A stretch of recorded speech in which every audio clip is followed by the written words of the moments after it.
And good evening now, 9 o'clock here on your Thursday, February 2nd, as we recap what happened in the courtroom today in the Alex Murdaugh double murder trial. The disgraced attorney is accused of shooting and killing his wife, Maggie, and son, Paul, in June of 2021.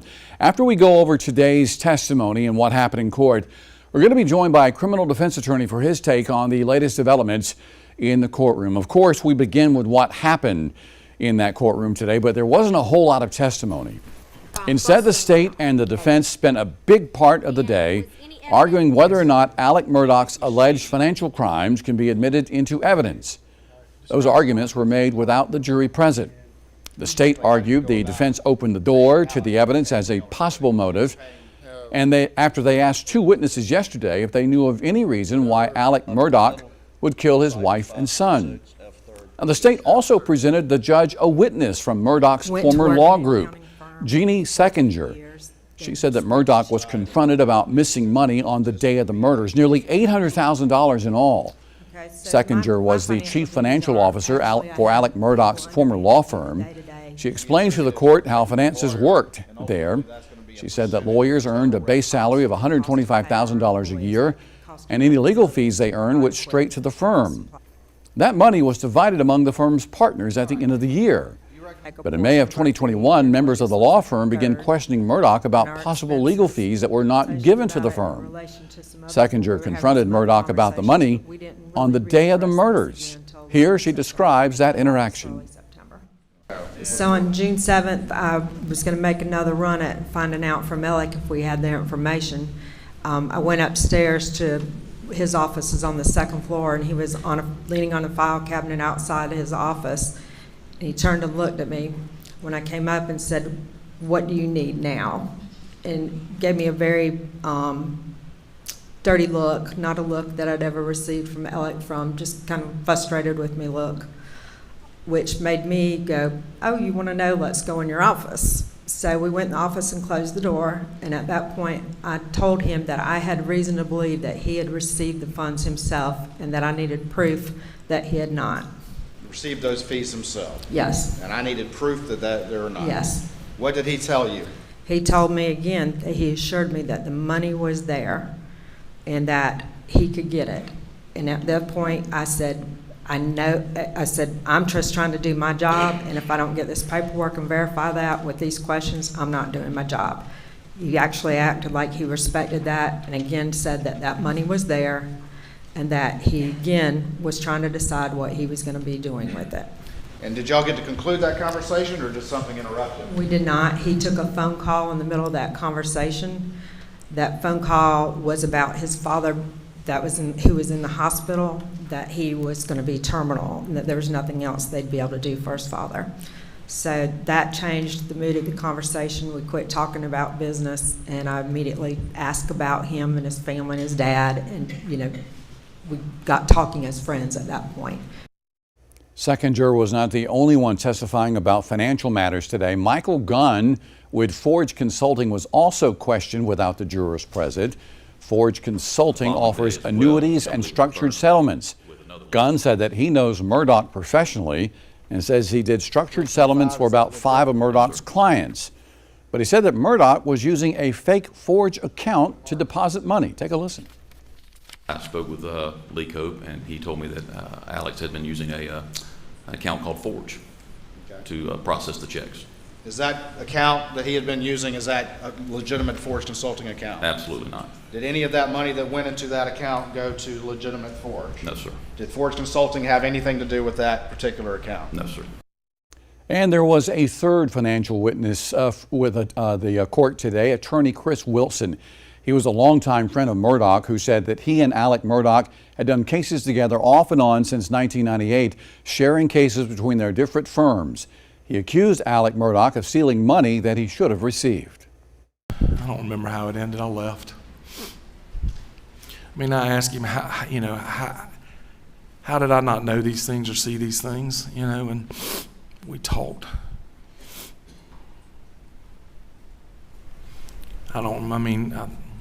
He was concerned about me getting my $192,000 back. Seemed concerned. Told him I wasn't worried about that at that point. I wanted to make sure there wasn't something else.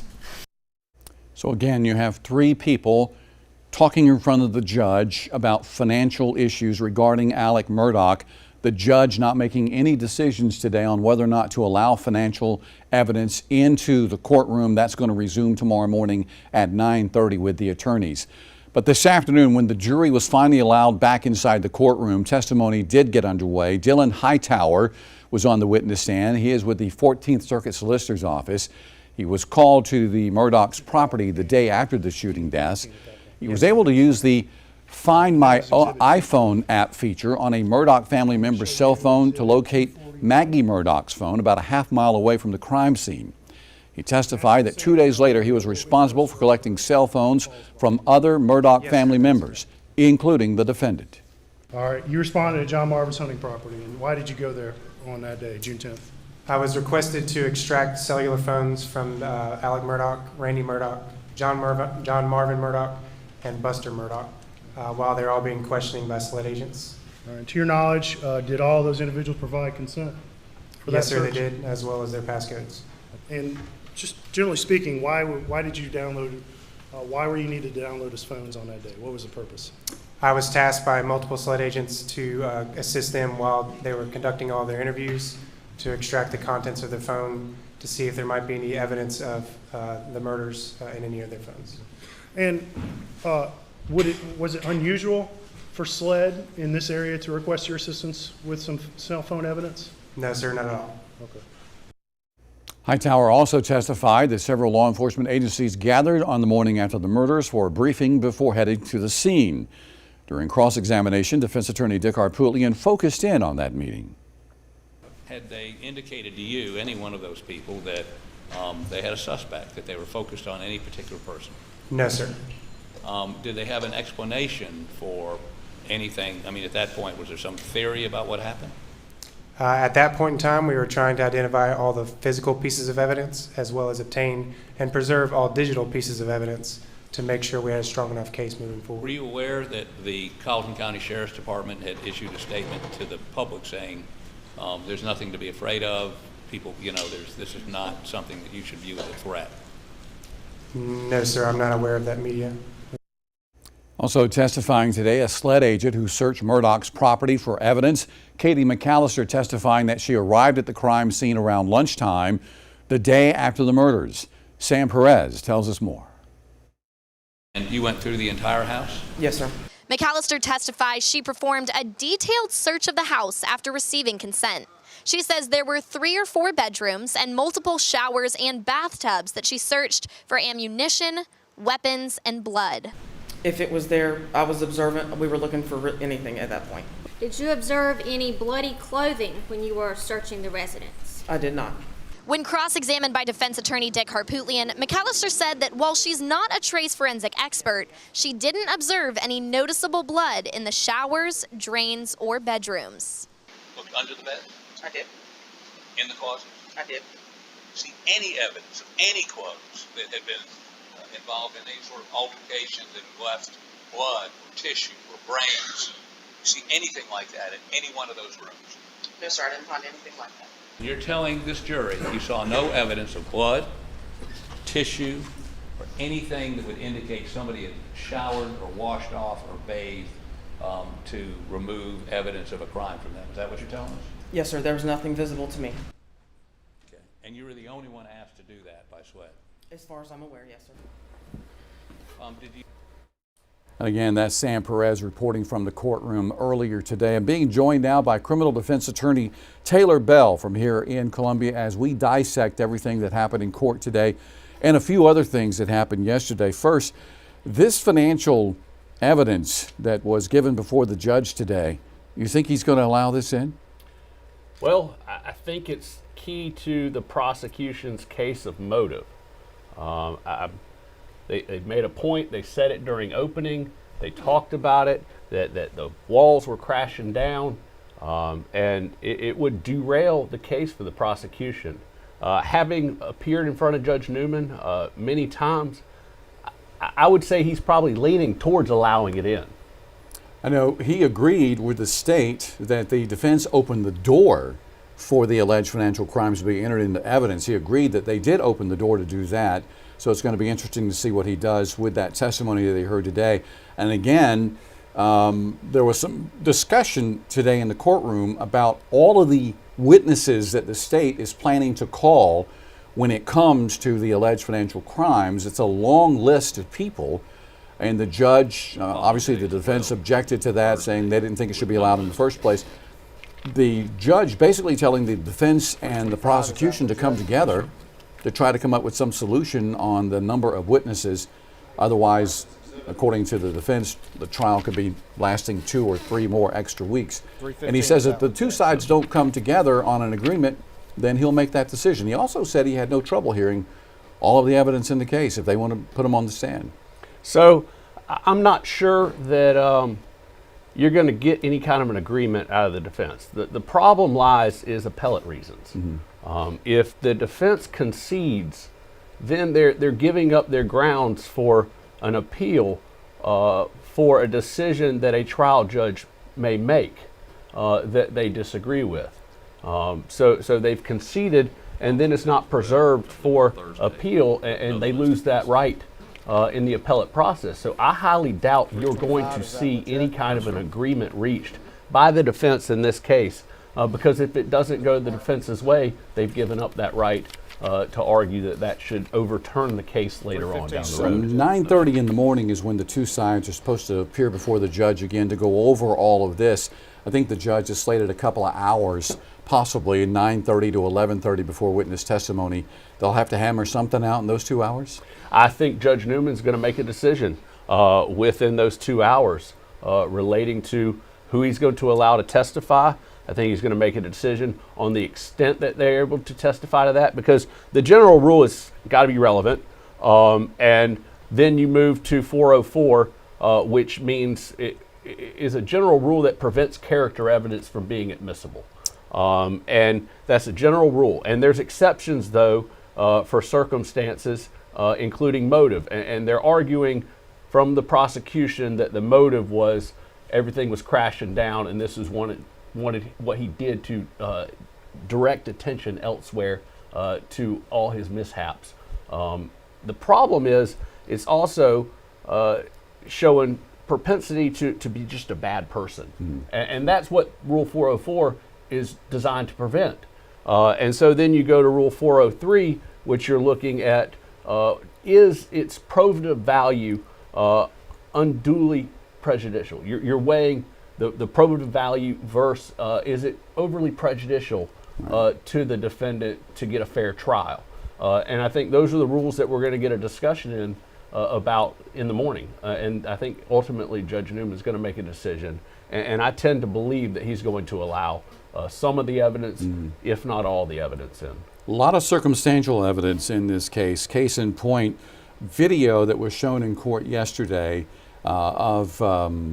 it was taken, I believe, on Paul Murdaugh's phone in the dog kennel area, showing the dog. His best friend wanted video of the dog. The dog was staying inside the kennel. Several voices are heard on the tape. 2 witnesses testifying yesterday, they heard Alex Murdaugh's voice on that tape, which would differ from what he has told investigators. He said he was napping at the time of the murders and he was nowhere near the dog kennel. Yeah, that was a dagger for the defense here. That put him there based on what he'd previously told SLED agents. That put him there. I think that was really crucial for the prosecution in getting that in and showing that his story's not matching up with what he told us. Right. And I think it's also showed that there were some witnesses that didn't want to identify that voice, but they did come forward and identified that in front of a jury. And I think you could tell that shook some of them up, because I think they really cared about Alec. Also, no bloody clothing has been found, but a Snapchat video entered into evidence that was taken the morning of the shooting deaths shows Alex Murdaugh wearing something entirely different than what he was wearing later that night following the shooting deaths when authorities arrived on the scene. Again, circumstantial evidence because they don't have the bloody clothes, but they do have video of him wearing something different earlier in the day. Absolutely. The clothes, I think, have They're going to point that out down the road that, you know, he's in something different. However, they didn't find those clothes throughout the house.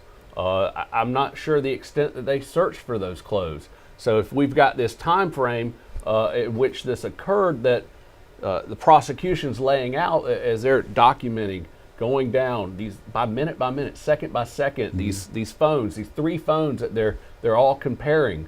You know, it doesn't leave much time though to get rid of the clothes. So the question is, where are they? I understand that we have a video showing 2 different clothes, but where are those clothes if we've got this brutal murder that was committed? And that's, I think the defense is going to, you know, get into that definitely during closing.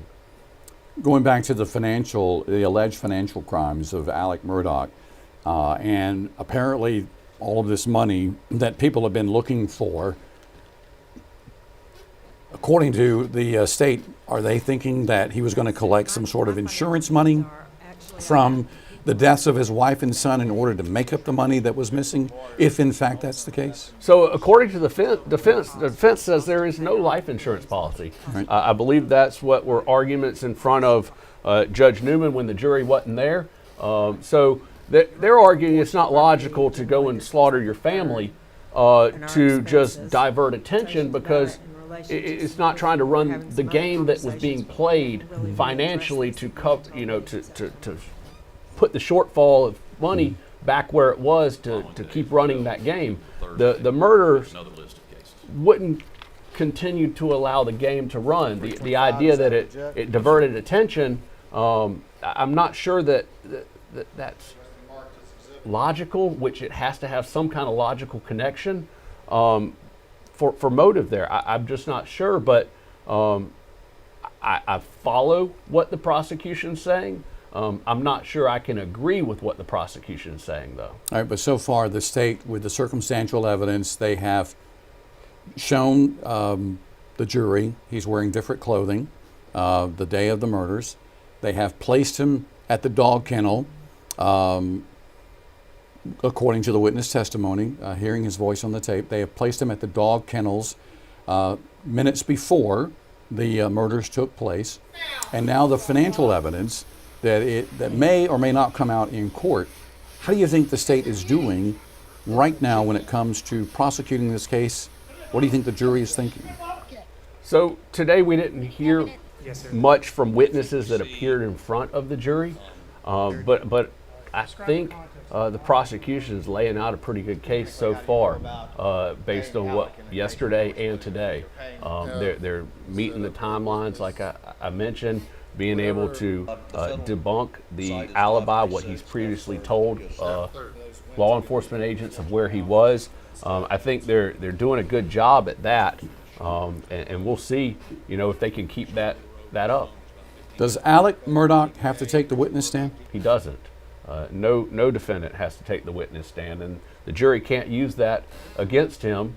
But you know, being a criminal defense lawyer, you know, you're always gonna say, did they need to hear from him though? And that's what I'm getting at. Do you think that the defense will put him on the witness stand? I think it's too early to make that decision. I think you make that decision later on. I think you've prepared him to, if we have to make that decision. But right now, I think it's too early to make that call. All right. Taylor Bell, criminal defense attorney here in Columbia. Thank you so very much for your time. Thank you for having me. All right. So as we mentioned, 9:30, bright and early in the morning, the two sides will get in front of Judge Clifton Newman. They will argue the financial evidence once again. Some sort of decision may or may not be made before 11:30 tomorrow, because at 11:30, witness testimony is supposed to kick back up.